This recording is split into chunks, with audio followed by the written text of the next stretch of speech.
ஒவ்வொரு முறையும் ஒவ்வொரு கூட்டத்திலையும் இந்த ஆம்புலன்ஸ் கொண்டு ஒவ்வொரு முறையும் ஆளாத ஆம்புலன்ஸ் இங்க நின்று போங்க.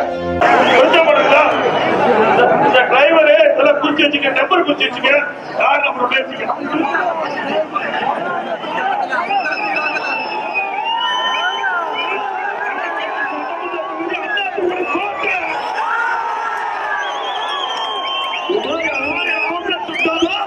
மக்கள் மாற்ற முடியாது.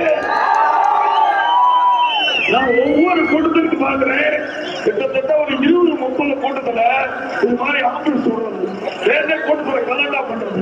இந்த அரசாங்கம் ஒரு கேவலமான அரசாங்கம். சின்ன பிராணி செத்துதான் அரசியல எடுத்துப்பாங்க.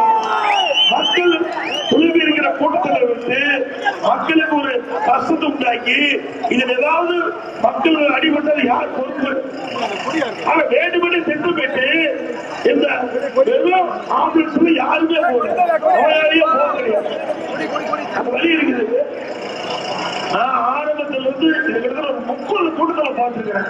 இதே மாதிரி ஆம்புலன்ஸ் கூட்டத்துக்கு அரசு எச்சரிக்கை விடுறோம். அடுத்த ஆம்புலன்ஸ் வந்தா ஆம்புலன்ஸ் பேசுறது ஏற்றிட்டு போவாங்க.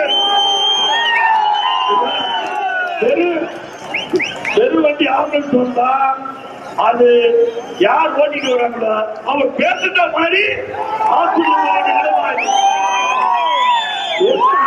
இல்ல. ஒரு பெரிய பிரதான எதிர்கட்சியுடைய கூட்டம் நடக்குது.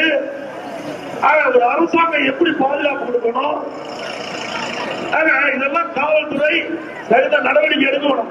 சட்டப்படி நாளைக்கு புகார் கொடுங்க, காவல் நிலையத்தில் புகார் எடுத்து நடவடிக்கை எடுக்கணும். ஆக இன்றைக்கு திராவிட முன்னேற்ற கழகத்துடைய 51 மாத கால ஆட்சி இப்படித்தான் இருக்கும். பாத்தீங்களா எப்படி போறாங்க? மக்களை துன்புறுத்துகின்ற ஆட்சியா தான் இந்த 51 மாத கால ஆட்சி இருந்தது. மக்களுக்கு நன்மை செய்யக்கூடிய ஆட்சி இந்த திராவிட மாடல் ஆட்சியில் இல்லை.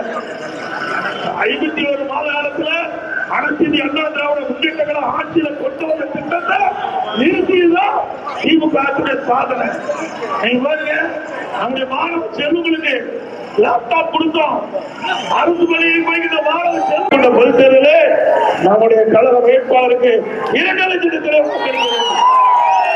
ஒருவேளை கூட்டணி கட்சி கொடுக்கப்பட்டால் கூட்டணி கட்சியுடைய வேட்பாளருக்கு அவருடைய சின்னத்திலே வாக்களித்து வெற்றி பெற செய்ய வேண்டும் என்ற அன்போடு கேட்டு மக்களை காப்போம், தமிழகத்தை மீட்போம், மக்களை